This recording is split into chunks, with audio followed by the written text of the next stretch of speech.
everyone. Welcome to Bible Verse Breakdown.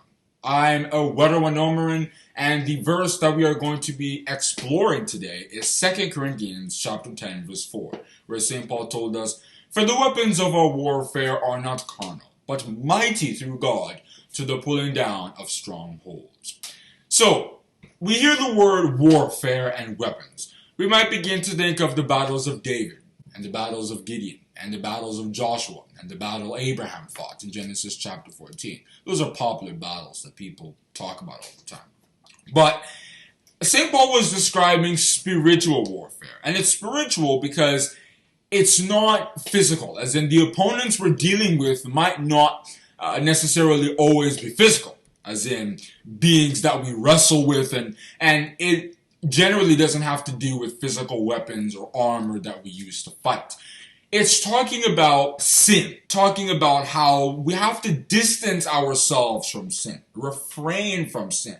And the process of doing that can be called warfare because, in a way, it resembles battle. The strongholds that St. Paul was talking about refer to the ways that sin comes into our lives. It starts from our hearts. If you read Jeremiah chapter 17, verse 9, Jeremiah the prophet said that the heart is desperately wicked. And in Matthew chapter 15, from verses 18 to 20, Jesus Christ made it a bit more specific by describing some kinds of things that can naturally, without discipline or knowledge, come from our hearts, such as lust and deceit and all of the kinds of stuff.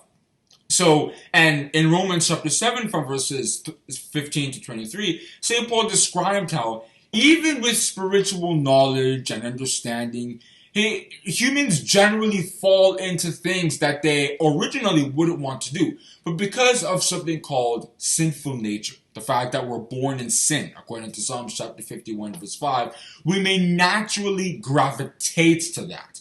But that's where the weapons come in. The truth is like a sword, according to Hebrews chapter 4, verse 12. And it's a sword in the light that we can use it to fight. We can use spiritual knowledge and understanding to know how to distance ourselves from sin, distancing ourselves from people who will naturally want to drag us to sin. We will not follow friends who will want to drag us to the world, according to 1 Corinthians chapter 5, verse 11. And even among family members, people who don't want to support our spiritual work, we also have tactics to distance ourselves from them. It's not really about physically distancing yourselves. It's about making sure that you're not so close to them because they'll become more lethal. If you read Matthew chapter 10, verse 36, Jesus Christ had said that many people who we'd expect to support us may not. And a man's foes shall be they of his own household. That's what he said there. And if you look at his own life, it fulfilled to the letter. His brothers do not believe in him, according to John chapter 7, from verses 1 to 5. And one of his disciples, Judas Iscariot, the infamous betrayer, actually went and betrayed him. And it was prophesied in Psalm chapter 41, verse 9. People who are close to you, they might actually do you much harm. So the fact of the matter is, that is where spiritual warfare starts. We use our spiritual knowledge to overcome sin by sticking with the truth. We read stuff in the Bible. We come to understand the principles of God, what God expects us to do.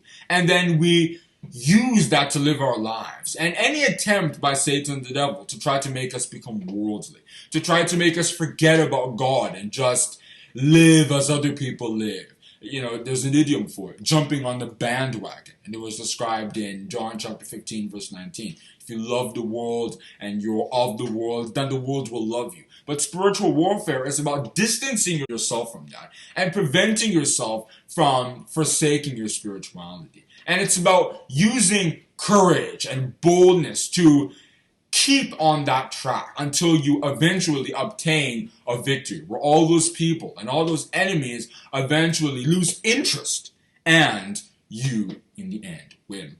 If we read Proverbs chapter 4, verse 23, King Solomon described the process that we do this.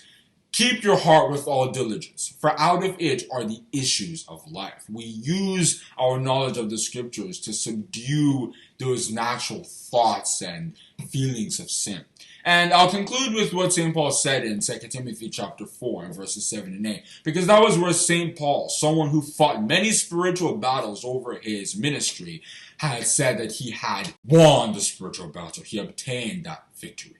I have fought a good fight. I have finished my course. I have kept the faith. Henceforth there is laid up for me a crown of righteousness, which the Lord, the righteous judge, shall give to me at that day. And not to me only, but to all them also that love his appearing. And that is where I'm going to stop on discussing that verse, 2 Corinthians chapter 10, verse 4, which once again reads, For the weapons of our warfare are not carnal, but mighty through God to the pulling down of strongholds. If you have enjoyed this video, please subscribe and hit the notification bell so that you'll be notified when we come out with our next verse breakdown. Have a great day, and God bless you.